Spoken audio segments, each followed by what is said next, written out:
Hello and welcome to the Overly Animated Podcast, where we take animation seriously. We provide fan-oriented and analytic discussions on a variety of animated shows, movies, and anime, currently featuring Steven Universe and Miraculous Ladybug, among others. I am Dylan Hysen, and today I am joined by Delaney Stovall, Hello.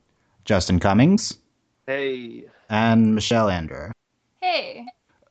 Today we will be, this will be the first of our Steven Universe roundtables discussing a specific Steven Universe topic. Today we'll be discussing Steven's character.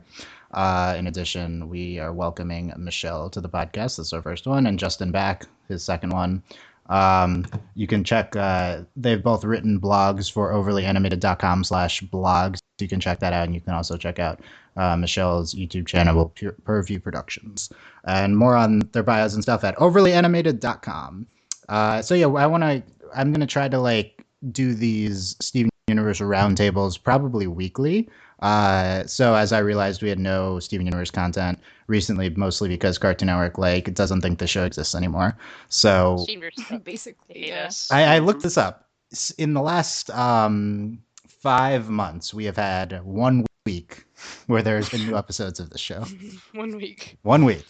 So I don't really understand. It's when it does come back, it's going to be another stupid Steven bomb, right? So this is fun. So And so we've been all Clarence for forever. although That's they all are Cartoon they are Network's starting. doing. Oh, I forgot about this. They're starting the new Powerpuff Girls next month I'm so excited. in a similar time slot to SU, right? So, so we're going to be doing these specific topic discussions, going over a specific character, a two-character dynamic, a mythology element in the show, a future predictions. If you have anything you'd like to see us talk about specifically, you can contact us at overlyanimated.com. I'll be looking for topic ideas, and we'll have some combination of this, of the four of us plus Sam, on hopefully each Friday to discuss Steven Universe. Yeah. So so I hit on that. Oh yeah, okay. The last thing I needed to remember to say, briefly, not related to Steven Universe, but we're not going to have a chance to talk about this on any other podcast, is today we had the new Voltron series announced. Well, it was announced before, but today we learned that this is Korra 2.0, and this is kind of a big deal for our specific group. Probably not a big deal for anyone other than Korra. Squad. That's right. Yeah, so this is the show that half of the Korra crew went to when that show finished. So this, you can look at more details on our social media accounts, and we will definitely be covering the show. Very excited. And this is the legacy of Korra and Avatar. So very The excited. second great Korra migration will begin. Yes, and it's an interesting place for them to go to reboot Voltron. I'm not super familiar with the series, but it seems I'm so excited. it seems very interesting. So we'll be definitely covering that in the future, and something to look out for. Okay, let's get into talking about Steven. So throughout this podcast, I'm going to reference the article Michelle recently wrote for us entitled "Why You Should Believe in Steven." I've linked to it in the podcast description, and it's great. And Might you as should well check just it out. pull it up while you listen. Just pull it up and read it. Yeah, I mean, we're gonna quote it, so you might as well. Yeah, it's long. I wouldn't read the whole thing. No, it's definitely worth Not it. read It's the a whole very readable length, and we'll break it down here. So I guess, okay, so we're talking about the character of Steven. I guess the place to start, honestly, is where I would have. It's also where Michelle starts in the article, is that I first heard about Steven Universe kind of when it was announced, right? And I was a big fan of Rebecca Sugar on Adventure Time, so this kind of seemed like a big deal, her getting her own series. And then I saw that its lead was a young boy, and I was a little bit questioning that. It definitely toned down my excitement for the series, because I was kind of expecting this very feminist show and super progressive and stuff like that. So I didn't necessarily check it out right away, and it took me a little bit of people saying, it's incredible to get into it. And it's not instantly apparent how kind of progressive and incredible of a character Steven is. Did anyone else have this reaction right away when approaching Steven Universe? Yes, absolutely. Yeah, and What was like all I heard is that like it was really like, oh, Delaney, you should watch it. It's gay. And I'm like, okay. And then I was like, okay, Steven's kind of adorable and like, totally not problematic. Oh, ding, number one, not problematic character ever. But then it turns out it's like Steven himself is such like an incredible character. yeah, and it's Come from the Crystal Gems, you stay for Steven. I feel like a like lot of people do think that. Yeah, go ahead, Michelle. Sorry. I was thinking because when the show first started, I think like even like when the pilot first came out, people kind of because there was a lot of hype around Rebecca Sugar at that point too, because there was like all that stuff about like, oh, first solo like female creator for Cartoon Network in the history of the studio. And I think like that kind of added an element of like people kind of hoping like, well, if anyone's gonna do something that's like super progressive, like it'll probably be her, right? Which might not have been a fair assumption, but I think like that was definitely part of it too. And when we saw like such a seemingly like normal average looking like white young titular like main character, I think that's like when people were kind of a little unsure, how different of a show it was going to be from things like Adventure Time or Clarence. Yeah, definitely. Like the hype was real for Rebecca Sugar, like even before this series, because it was just very apparent from watching Adventure Time. Her episodes were always like these big ones. Like she had the song episode, she had, I guess, more progressive episodes too. And it was definitely like a little disappointing. Like it's oh, this is just another Adventure Time, because Adventure Time's great, but it's definitely lacking this progressive element that we get from we ended up getting from Steven Universe for sure.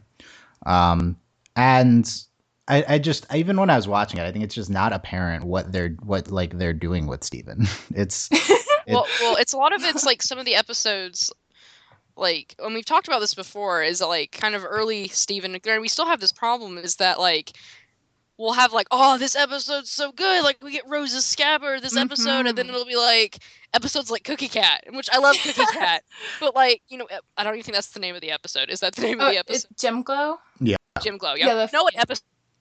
Get some of the names mixed up, but like, we have these, and we still have that, which make it Steven bombs make it so apparent how we have episodes like this. And I think that has to do a lot of it because those episodes tend to be more. I mean, it's the show Steven Universe. Steven's the main character, and when we have episodes like that, it's like, what are we doing with Steven? Like, it's just really been more of the more recent episodes where we're like, oh, Steven, who Steven is and like how he's growing and developing as a person and like as this character. And I think it's very difficult to gauge, especially when we have this Steven bomb format, like what they're doing with Steven. When you have an episode that like just blows you away, like all the Paradox episodes we've had, and then you have like a weird episode that it's like has nothing to do with anything, and you're just like, well, that was a cute episode, but I didn't really understand the point of it.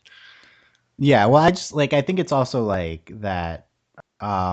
If you were watching the show from the beginning, it would have taken maybe a year and a half, because the show is very much different now than it was kind of early on in season one. So we've definitely seen like a progression from how they're dealing with Steven to the point where like we understand that he's kind of I guess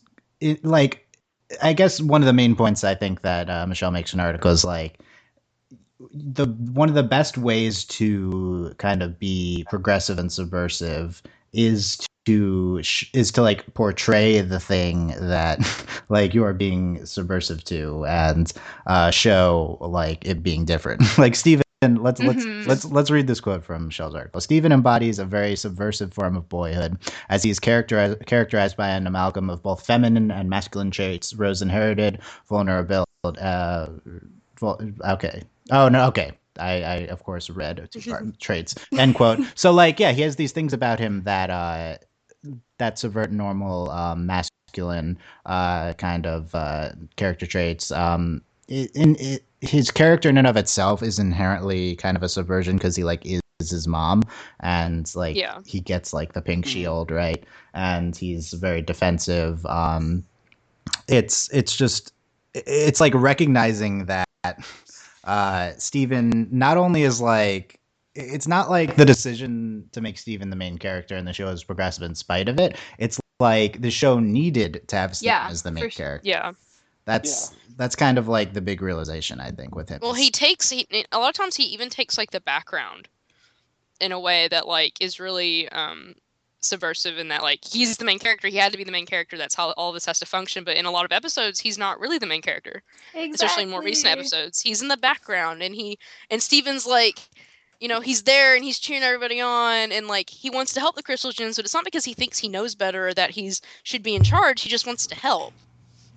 I think that's something the show kind of had to figure out a little bit too, because when you're mentioning like early episodes of Steven kind of falls into this kind of boring pattern where it's like Steven does something that causes a problem and then he fixes it, but the gems don't fix it, he does. And it's kind of like this weird, like, but they're like so much older and experienced. Why don't they, like, I remember when I first watched Gem Glow, I was just kind of like, why are the gems like behind the hand when the monster's attacking for like ever, except as like a convenient plot device so that Steven can like, save the day? And that was something I was a little worried about as the show continued. But then after like say like the 15th episode, like that's really not what Steven does anymore. And I agree with Delaney. I think the fact that he takes the background in so many more recent episodes is so great, because it not only lets the other characters develop so much more, but like it doesn't really diminish the fact that he is the main character and that it's still from his perspective. It just like adds so much more, like flavor and color to the rest of the world that isn't so specifically about him, and that is pretty cool. And it reinforces this, like, they like, a lot of times you have a show and it's like, oh, okay, we have this main character and they're usually a guy, part of a team, but he's the leader. It's really all about him, but they're just kind of part of the team. No, like they are the Crystal Gems. It's all of them together, and like they're all equal in this team, and we get to see that. And it's like we're taking this such a usual, like, I'm not going to say trope. It's not really like you just have a team of people and like, well, I guess it is a trope. And there's always like the leader, that standout character. But yes, it's Steven Universe, but he's the main character, but then he's just the main character who's equal with the others in this team. And like that's part of what's just so beautiful about this show is like in the beginning it's like Steven figuring out how does he fit into the Crystal Gems? Like, what is he for? Why is he here? Like, how is he going to work? Like, he wants to help. He doesn't know how. And then now we're at this point where it's like, yeah, they're the Crystal Gems. Like, this crazy, like, they really can save the world. And we've seen them do it, and it's beautiful. And it's because of how they display Steven. Like, he has to be, like, we have to have this male main character to subvert all these, like, like Power Rangers, the Red Ranger. Like, Steven's like the coolest Red Ranger ever because he's not really the Red Ranger, like, because he's not 100% in charge. Like, would he not be the Pink Ranger together? Is that not it? Oh my god. I think he'd be the Pink Ranger. Well, yeah. I mean, in Power Rangers he'd be the Pink Ranger, but like the Red Ranger's like in charge.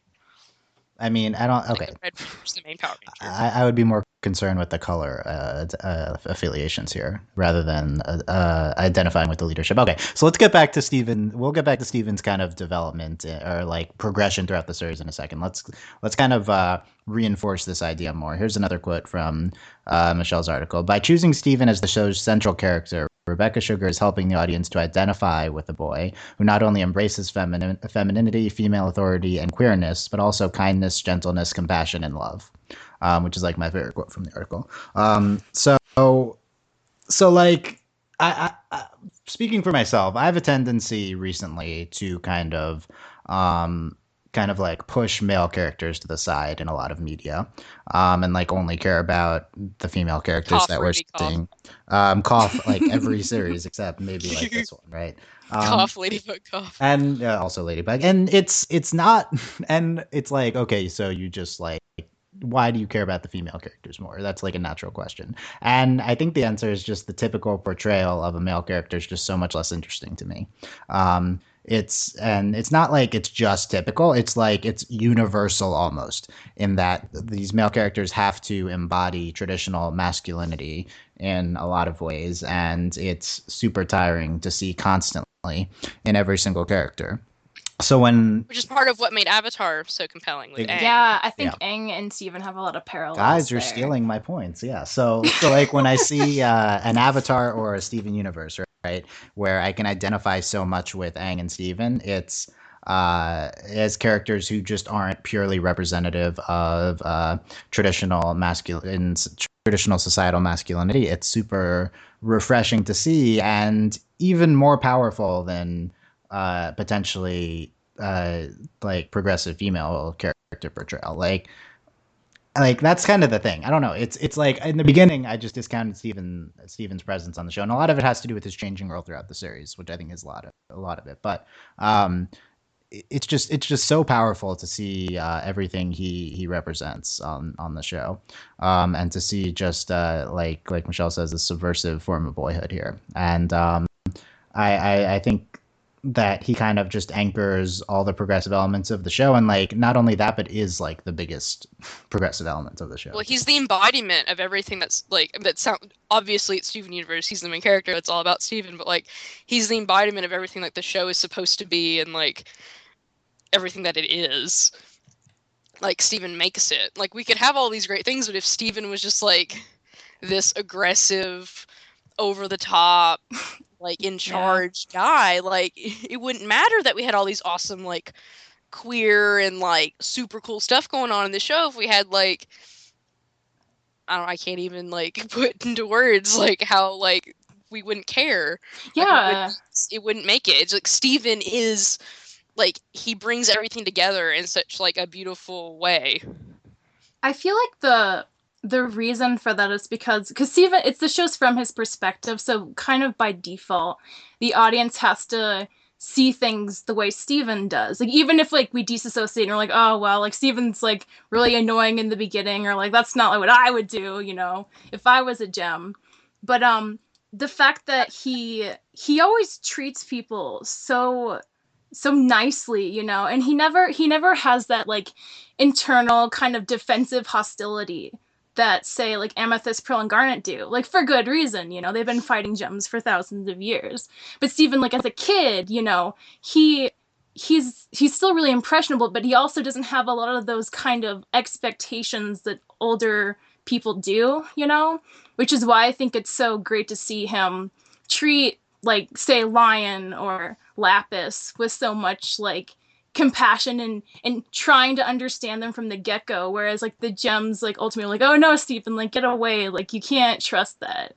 Like Peridot. Yeah, exactly, you know. So well, this is like the quintessential coming of age story. Like this is the coming of age story that we've been waiting for in a society that, you know, we finally legalized gay marriage, you know, this past summer, where we finally have like this character who embodies all this acceptness, and it's not a weakness. Like it's not displayed as a weakness. It doesn't hurt Steven in the end. It doesn't like, yes, Lapis, like that was like Lapis is such a great example. Like the kindness that Steven showed her, and then Lapis pays it forward. Lapis ends up saving all of them, and it's just this beautiful, and like in Peridot too. Like Peridot ends up, you know, she throws away everything that she's always known and understood, and even when she doesn't understand it, she goes with Steven.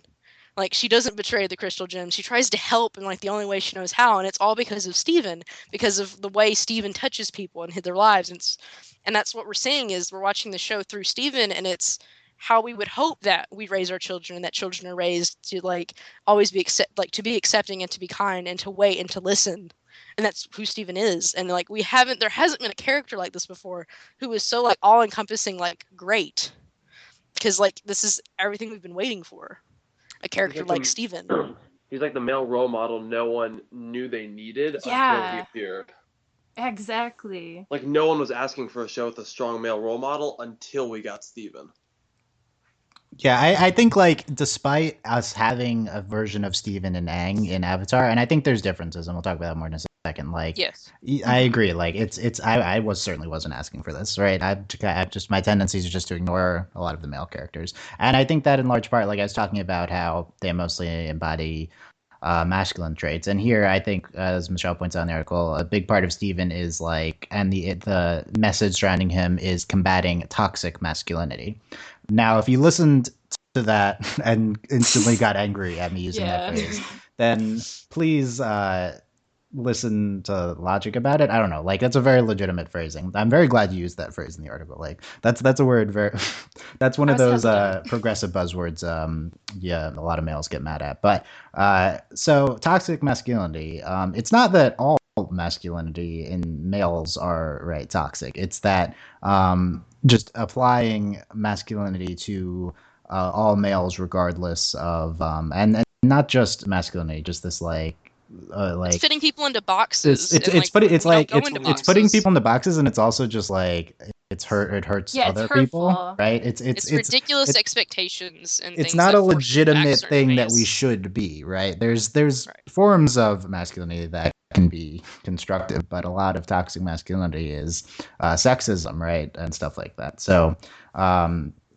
just applying that, and even if characters aren't blatantly sexist or any other prejudiced form, it's just seeing like the big thing that gets me is just like lack of emotions, lack of empathy, right, that we see from a lot of them. And Steven really is all about subverting all of that. And not only that, I think in various points throughout the series we've had like episodes where Steven falls back on just this tendency to embody traditional masculine traits and has to be like talked out of it, right? Or like he learns it on his own.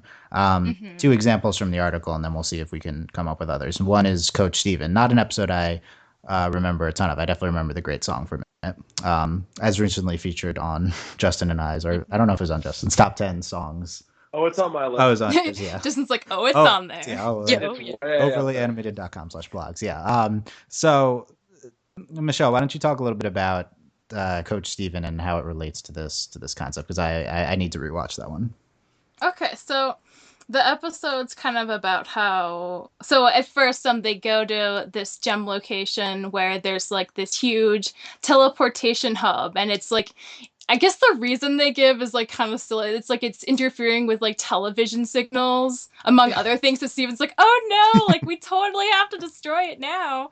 So we see Garnet and Amethyst fuse for the first time into Sugilite. And she is very big and strong and aggressive and, kind of a free spirit. And Pearl's ticked. Pearl's really ticked, and it's kind of cool the way the show kind of like extrapolates on that very far down the line. But it's how they shape it. Yeah, and so Steven's like, oh wow, like, I should be stronger like that, strong in the real way. And Pearl has a lot of issues with that, and she's like, well, Steven, like, there are different ways of being strong. And he's like, oh, but this is like the one real way. So he starts like a workout group with Lars and Sadie and his dad, and to like get buff, and they gotta go along with it. Like I kind of always wondered why they were just like very like, okay, like yeah, like let's work out too. But they start working out, and Pearl sings her song about how she wants to inspire him, be his rock, and and she ends up defeating Sugilite in a battle because Sugilite has been formed for too long, and it's kind of like melding Garnet and Amethyst together in a way that's a little unstable. And she beats out Sugilite using her intellect, and she like gets her to like trip on a hill and smash herself in the face with her big like weapon thing. And then so it's kind of a Pearl episode as much as it is a Steven episode, because like it's kind of about Pearl realizing that she's strong too, because halfway through the fight she's kind of like, I'm sorry, like I can't do it, like I'm not strong enough. And Steven's like, no, Pearl, you're strong in the real way. So it doesn't like kind of like hand-fistedly come around and be like, this is the lesson of the episode, but I think in a big way it shows how, like Steven doesn't need to be like physically stronger. He can be useful to the team as he is, the way Pearl can.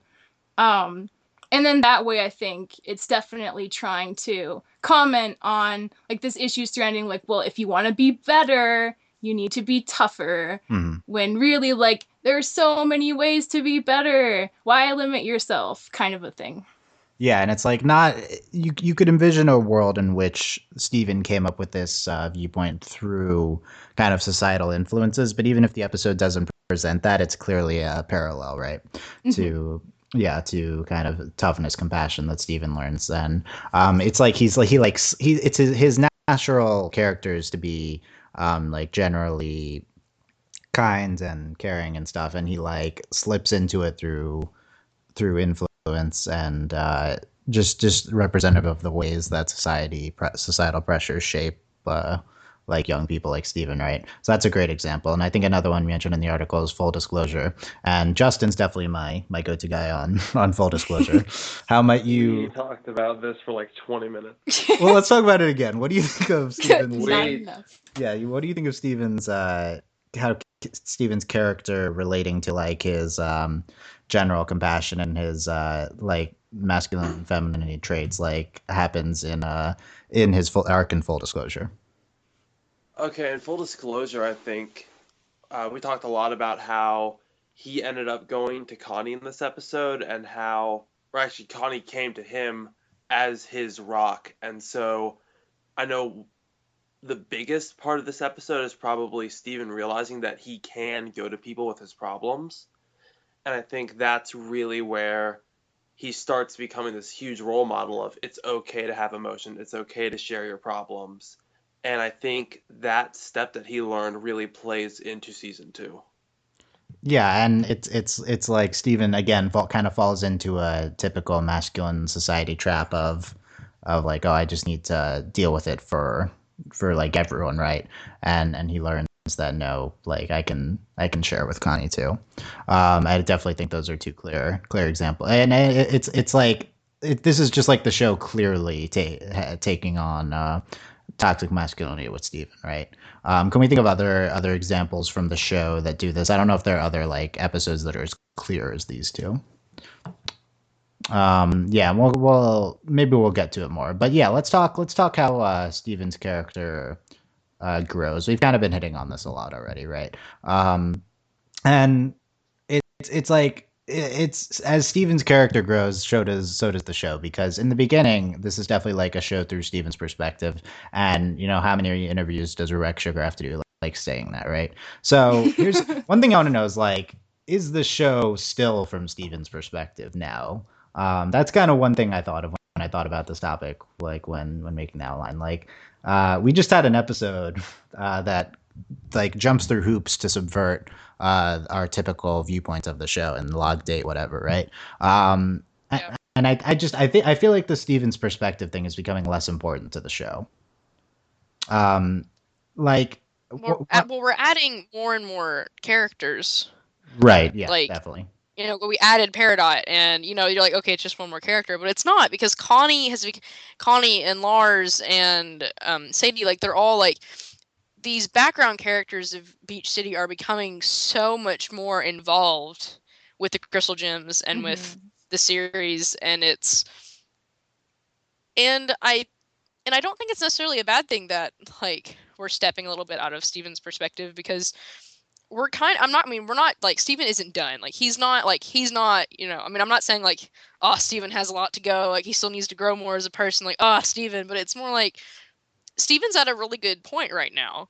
Like Steven's pretty great. Like he's at a really good like resting point, I think, for a little bit, for other characters to grow around him. And like he's causing so many other characters to grow. Like Peridot has changed so much and is really becoming like who she like she's finding out that she can be whatever she wants to be, and it's through Steven. And I think this is what's so beautiful about the point at we're in the show right now, is that it's not like it's not really that it's not Steven's perspective. It's just more of like, now we're seeing how Steven impacts the world around him. Like it was really Steven reacting and learning how to live in this world, and what the world was shaping Steven to be, and what the Crystal Gems were shaping Steven, and like what he was learning. But now it's what Steven can give back to the world, like what Steven can give back to these characters and to the Crystal Gems. Right. Yeah. And I think that's like, this shift is so profound. And I think it's really like powerful, and like especially with Peridot, it's really interesting to see like where we're going to go from here. Yeah, I think there's a very clear parallel or a clear distinction between seasons 1 and 2 with Steven. Like it seems like a while ago, but Steven was like not like allowed to go on missions and stuff, right? And Yeah, Yeah, it's like he couldn't do anything. Like he was supposed to sit at home and just chill. that was like a Steven, big plot thing, Steven, go watch TV. right? Yeah. You know it. So it's in the beginning, like season 1 seems just very Steven centric. It's like, what's Steven up to? Like, what ways are we giving info to Steven? He's being protected. He's like not part of like the Crystal Gems. Steven interacting with the citizens of each city. Right, and we have a lot of that because he's not necessarily going on missions all the time. Whereas Steven Yeah. season 2, it's like not even an issue anymore. He's just a full member. It kind of seems like. He's a full member. He's doing everything, and it's very sudden too. Yeah. Well, I think it's just not apparent at first. I would need to like rewatch, right? Yeah, I definitely didn't realize it was happening until like it kind of happened, right? Well, there was an episode. It was like Steven wants to go on missions. Steven should go on missions, and like Steven test run. Let's go. Oh yeah, that's true. We did have that at the end of season 1. Yeah. So Steven had to run the gauntlet. yeah. Such a good episode. Yeah, I do think that's an underrated episode. Yeah. And now we have Steven. It's like, okay, Steven's fully involved. It's also like not about protecting Steven anymore. Not only is it not about protecting Steven, Steven's usually the one doing the protecting, right? Yeah. And in addition, kind of one of the major like things I have to like put up for like whether you agree or not is I think maybe at this point Steven knows everything that the rest of the Crystal Gems know. Like it was very obvious for a while that we were hiding everything from Steven, right? Yeah. But given the events of the last Steven bomb, it's like does Steven really not know anything anymore? Oh, for sure. Well, I mean, there's so much he doesn't know about the other gems still. And I feel like especially for like Garnet and Pearl, they've probably lived on Homeworld for so much longer. There's such a difference between like what they understand about how it works there socially than Steven's gonna get, even from like the flashback we got in the answer. Like, so that's a very small snippet of a much more complicated, larger world. Sure, yeah. Like they've been gone for so long. Like they haven't That's been true. on Homeworld. And I think actually like we are at that point. Like they're finding out things about that's why they don't trust Peridot. Like they don't know what's going on Homeworld. They can only guess, and they've been left alone on Earth for so long. Like that was part of it. Like they had the big battle and they were like, okay, the Crystal Gems protect this planet, stay away. And now we're beginning to have more of this conflict where Homeworld is coming back and we're dealing with these infiltrations and like this conflict, and like the amount of missions has increased like a lot. Like we went from like no mission episodes, and it's not just because Steven wasn't on missions, it was because they weren't happening. And then we go from 0 to 60 and it's like we have to do all this stuff. We got to keep Peridot from touching things. We got to like Peridot's messing around with stuff, and now Peridot's on the team. We don't really trust her, and they're finding things out through Peridot.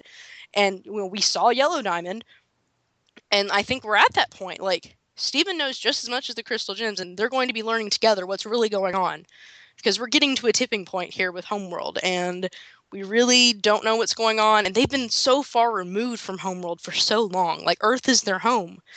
Homeworld's changed. They don't know what's going on. So on one hand, of course, like Steven doesn't know everything, right? Because they're ancient. They're ancient. So yeah. But on the other hand, like I just got this impression from watching last Steven bomb of like the Crystal Gems plus Steven, who is part of the Crystal Gems, right? But the three. When someone says the Crystal Gems, do you like think of the three of them, or do you think of Steven too, like mentally?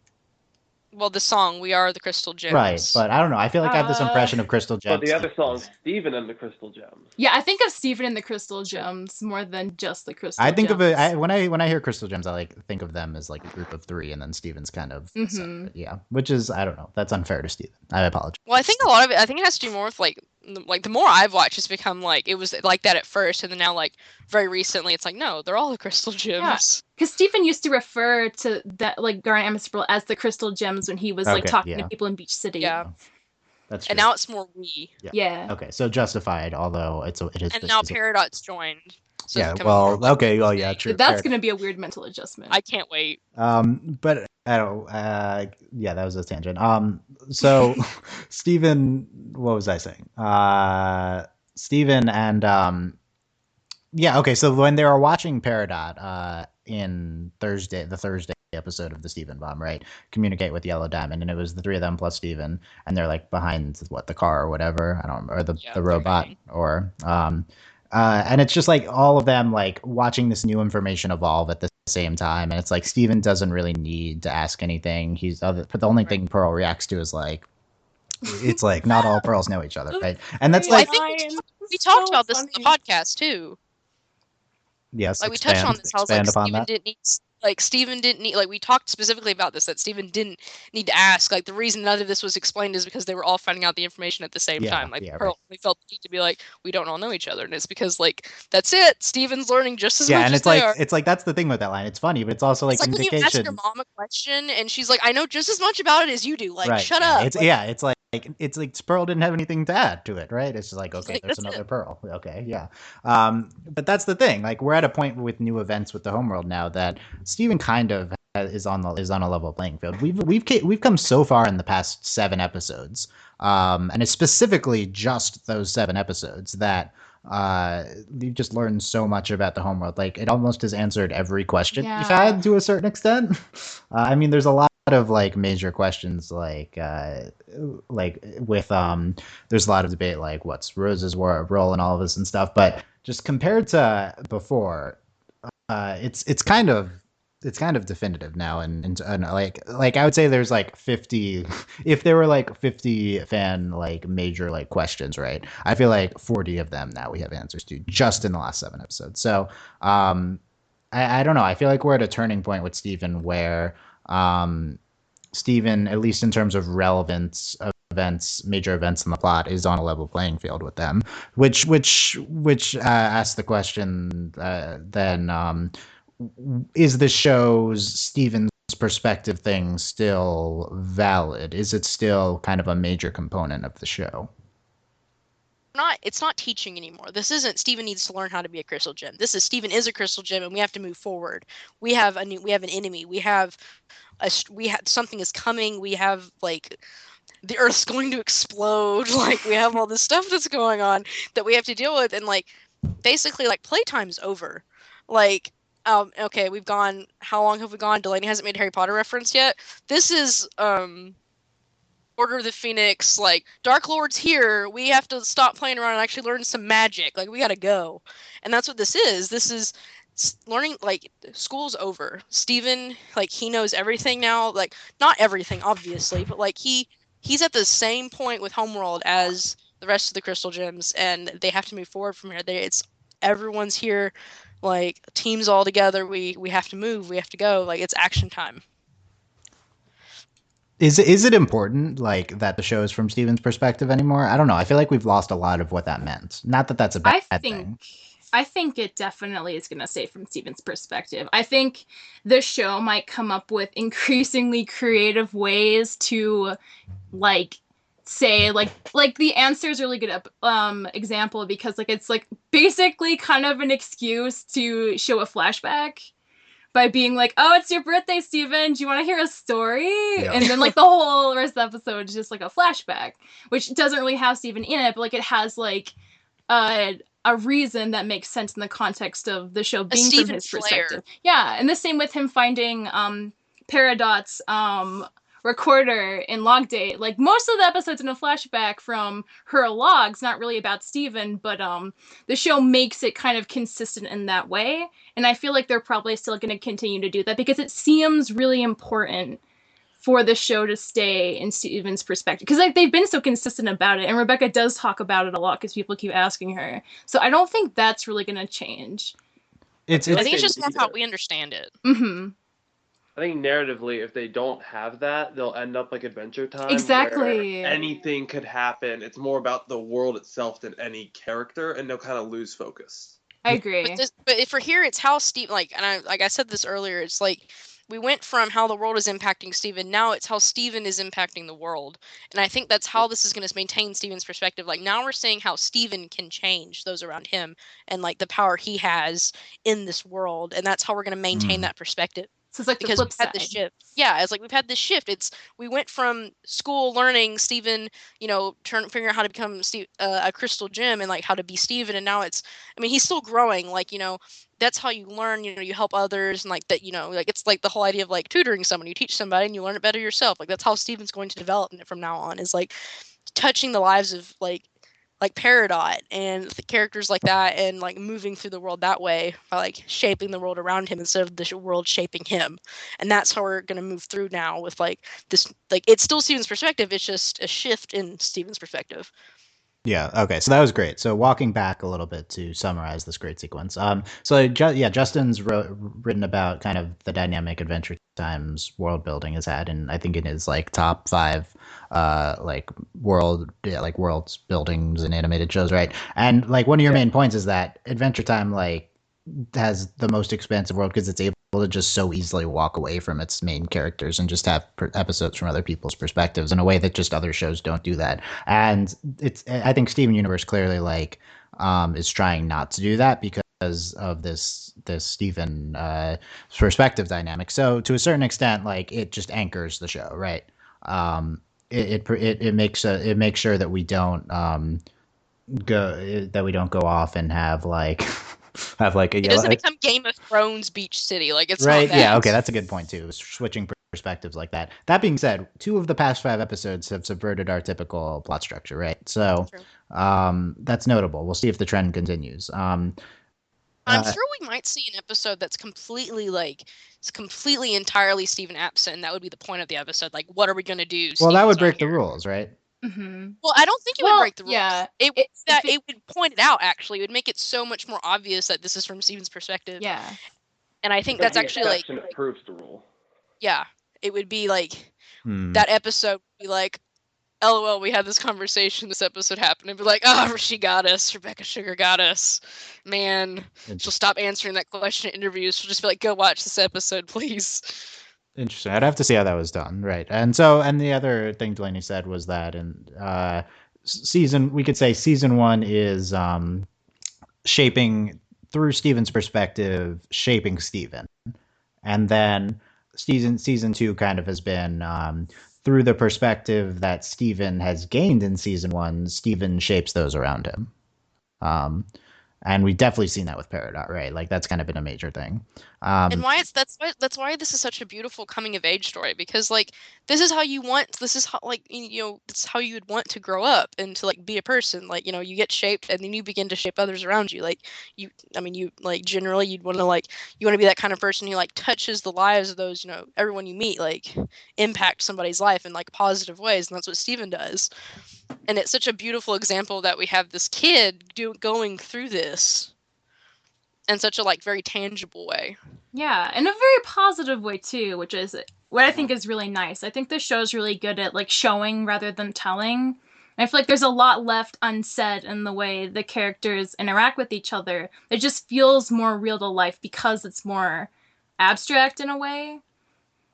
Like, for instance, I guess, like in a Maximum Capacity, when Amethyst like kind of blows up at Greg because she's mad that he wants to spend time with Steven and not watch this show that's kind of helping her disassociate from issues that are going on since, the first time they watched the show.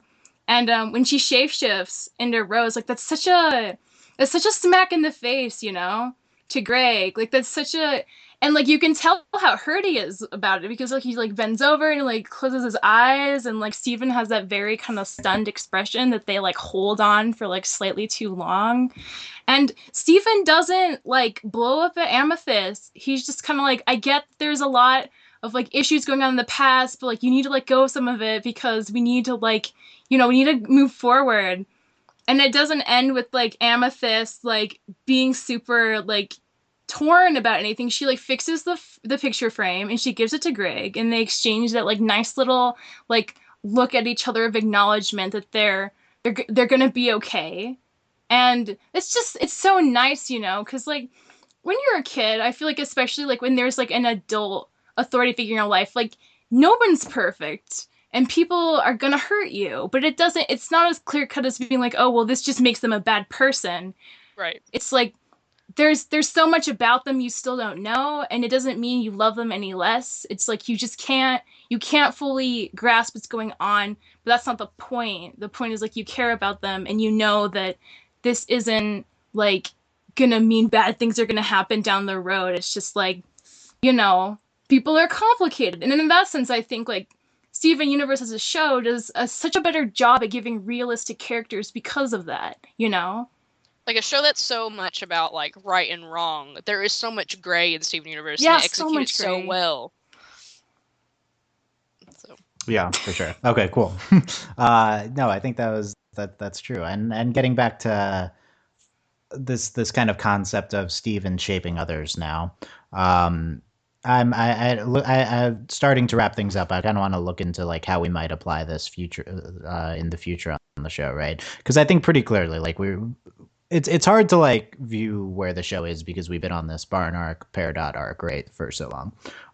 But a large part of that arc was just Steven kind of and the other gems influencing Peridot through their interactions with her, and then Peridot ultimately arriving at a place where she's develops like some autonomy and like empathy, right, and is now a member of them. So we have a bunch of other characters who this could apply to. So it's like, where do we go now? Now we don't know where the show's going, but there's two other missing characters who we might see, right? So it's interesting to think like, will Lapis and Jasper like have similar Peridot arcs with Steven? Will like if Yellow Diamond came down, would Steven like talk her into being nice, right? Like how is this going to apply to Peridot? To a certain extent was just like a small fry, right? Like once we get into these other harder to, and I do think even Lapis would be harder to convince, right? Because she's also just like how is it gonna impact Steven interacting with someone like Yellow Diamond? Like, how is that gonna has Steven ever interacted with someone who's just he's not gonna be able to like make nice or like have any sort of positive interaction with, right? So like, and that's the thing, like he hasn't, and it's like, and I get this a lot that like I can talk to anybody, and like when you do encounter someone that you can't talk to, it's very much of a shock, and like it really does like kind of just stops you in your tracks, and it'll be very interesting to see it because we have to be going there. Like Steven can't just make everyone happy and hold hands and be and like not everyone can be a crystal gem, and it'll be really interesting like how this is going to play out. Like I actually cannot fathom Steven doing what he did to Peridot with Jasper. Like I can't imagine that happening. I don't know. I could almost see more with Jasper than Lapis. There's so much we don't know about Jasper. Yeah, it's really hard to say what but we need to have that character, though. We need to have that moment for Steven. Mm-hmm. Yeah, so like Steven has to hit that wall. I can imagine a situation where like there's some sort of spaceship coming from Homeworld, and the crystal gems have the option to kind of knock it out of the sky and kill everyone on it in order to like protect Earth, right? And I feel like Garnet Amethyst Pearl would do that kind of very fast. Yeah, it would. But I think Steven would absolutely not allow that. So no, right, Steve. I mean, and we know the sway Steven holds over the crystal gems. Yeah, and we know that like. So I think some sort of situation like that would be very interesting to see how like how would Steven deal with an Aang in the book 3 finale type situation. Right. Those are right like that like an impossible decision. You can and maybe without a Deo Ex Machina to save the character, right? Without a rock in the back. Well, without an energy bending, right? So it's like which of the many, what is I referring to? That was the question there. Mm-hmm. So it's like, how would Steven react in that type of situation? I'm just very excited to see Steven interact with a potentially very jaded Lapis. I feel like Steven's interactions with Lapis have been really fascinating so far. I think that might actually affect Steven and the gems more than anything, because the gems did something to Lapis. We don't know what, but Lapis does not like them. And when Steven finds out what happened that she got in the mirror, that could really upset this kind of perfect balance we have right now. A lot of people are big on this the crystal gems like did something awful to Lapis and then trapped her in the mirror, right? I've seen that a lot of places. It's without a doubt that they were complacent in the fact that she was trapped. Do we know for sure that they did something to her? Yes, because Pearl has They a knew line. it had a gem. Pearl has a line where she's like, "I had no idea that the gem in that mirror was so powerful." After like Lapis like tells them what jerks they are, and she's like, "Didn't you even care who I used to be?" So they might not have known it was Lapis, but they definitely like knew it was a gem. I feel like and people are they used expecting her as a mirror. some big like Pearl specifically did this and like was like tortured. I don't know the about crap that. out of Lapis and shoved her in I feel like I don't think that's what happened. I've never gotten that impression, honestly, but I think that's. Well, the thing is, the very obvious, like, there was this complacency, which, of course, and that was the situation you were suggesting, Dylan, was that we would have this moment of, in a heartbeat, they would blow up a ship full of homeworld gems, and Steven would be like, whoa, whoa, whoa, whoa, whoa. But, of course, like, I mean, like, we know how the gems are, and that's been one of the big things about this season is, like, the crystal gems aren't how we would just, like, they're not perfect, and they have their prejudice just as much as Homeworld is. And it's going to be very interesting to see how Steven begins to navigate this world, because we're dealing with a Garnet and a Pearl and an Amethyst who are more hostile than we've ever seen them. Like how they dealt with Peridot, the hints we got at when we encountered Lapis for the first time. And I think this is something that I think we're going to be at a breaking point with the crystal gems. So naturally they'll get back together, but I do think we're at a point where it's kind of that moment where, you know, you realize your parents aren't right about everything. Your parents aren't perfect. Steven's going to have that with the crystal gems.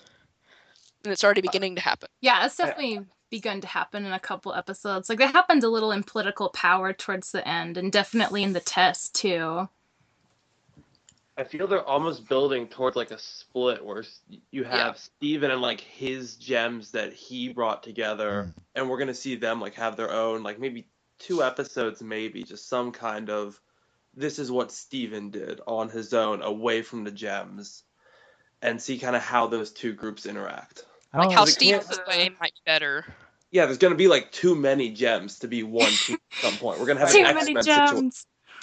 I don't think we're gonna split them up like right now. Like I think this might permanently. No, I don't think. I could see this arc happening. I think it's like end of season. I mean, we just had Peridot join. It's I don't know. It's easy to see us as farther than we are because we've just made no progress. But well, I think like we're heading there. I mean, we really can't comment on when this is going to happen. But like, I do think we can like point at like a general direction we might be heading.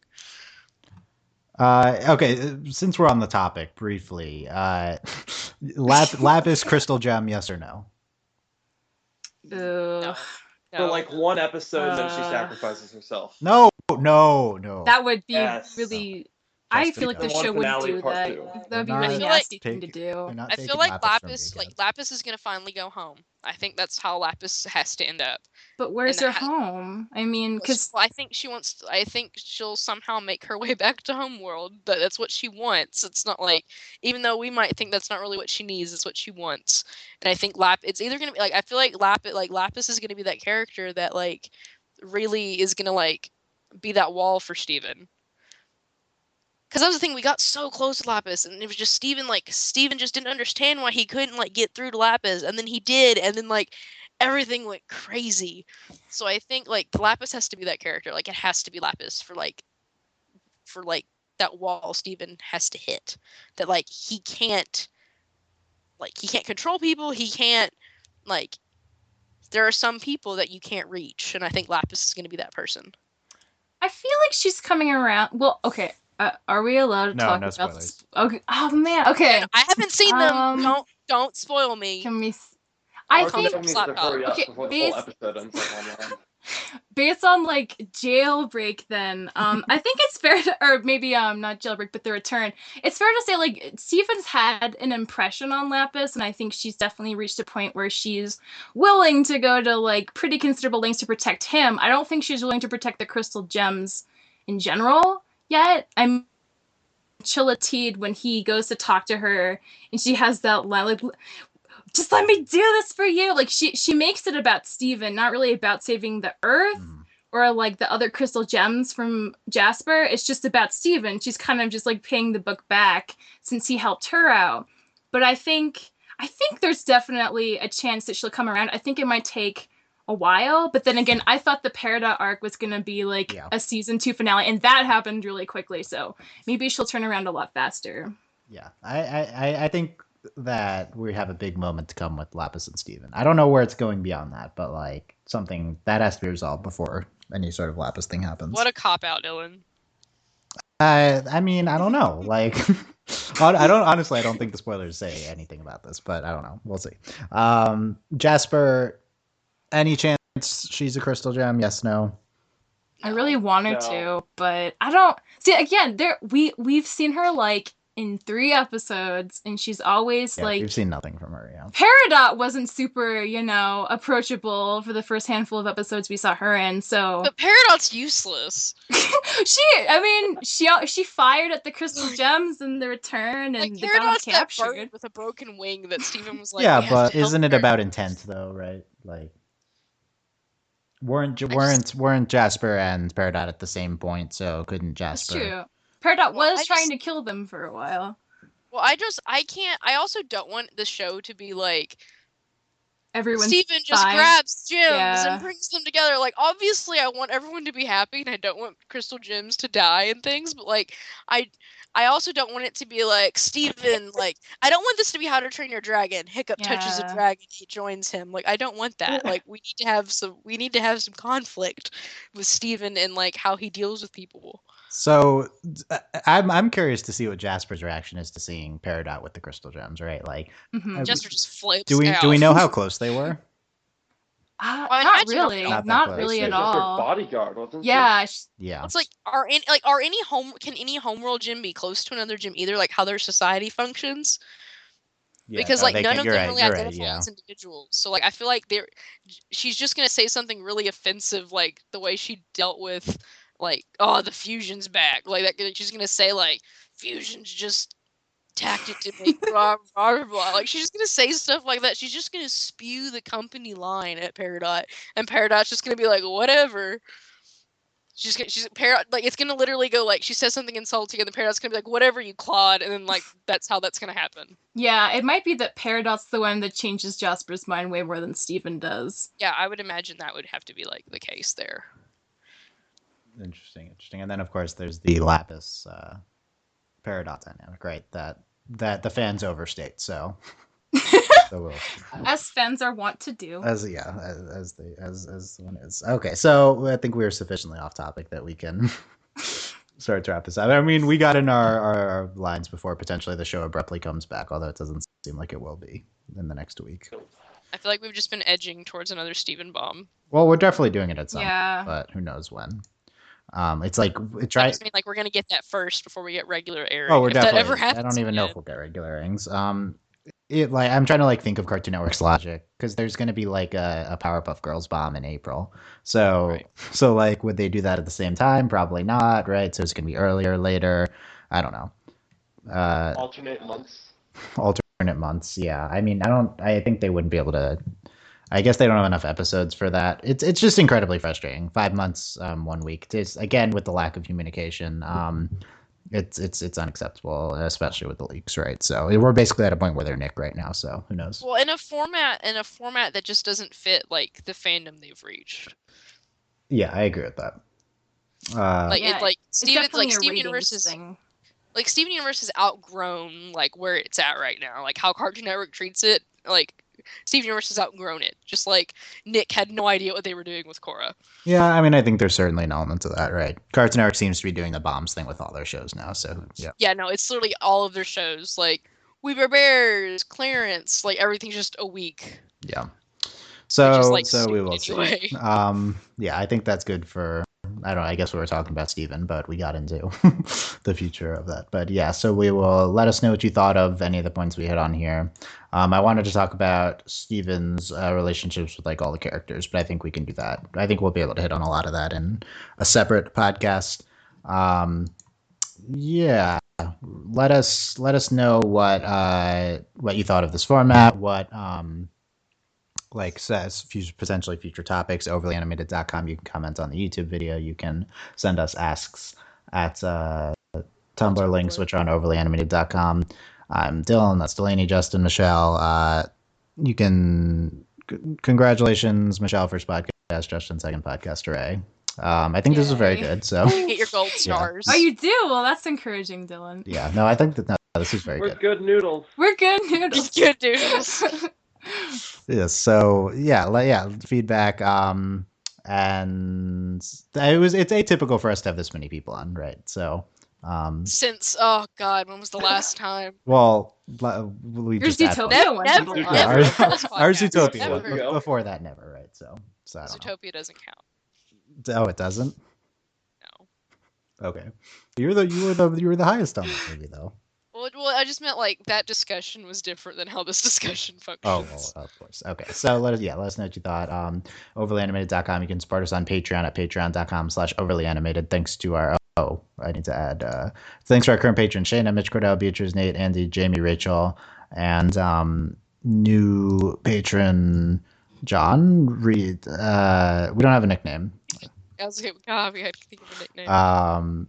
He's nicknamed himself on Patreon. Also, I'm loading that. I forgot his patron name, so we'll wait for this to load. AKA, hey, now if you're Mitch Carter for CB Exchange, Buzz Like Your Mailman, Rachel Rose, and To Be Determined, and of course Patreon logged me out. But yeah, John, I believe, is his name. So thank you. Thank you, John. Thank you. You too can join us on the Patreon exclusive Facebook, which is a hotbed of conversation about a lot of stuff.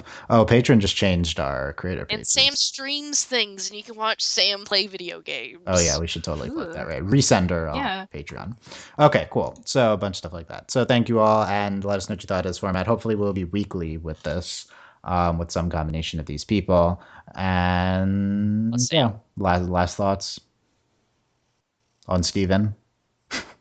Steven's the most precious cinnamon roll. Like, he's Yeah, how the did only we one go can through this actually entire call cinnamon podcast roll. without anyone saying super cinnamon roll sweet. until you just said it just now? I think that's the most remarkable thing, is that no It's one said because I held back myself. That's why. I restrained myself from saying it every 5 minutes. it. Yeah. So congrats on us not saying cinnamon roll until the over the hour mark. So Delaney ruins it, like usual. oh yeah, obviously, like usual, totally. Okay, thanks for listening, guys. We will see you next time. Bye. Bye.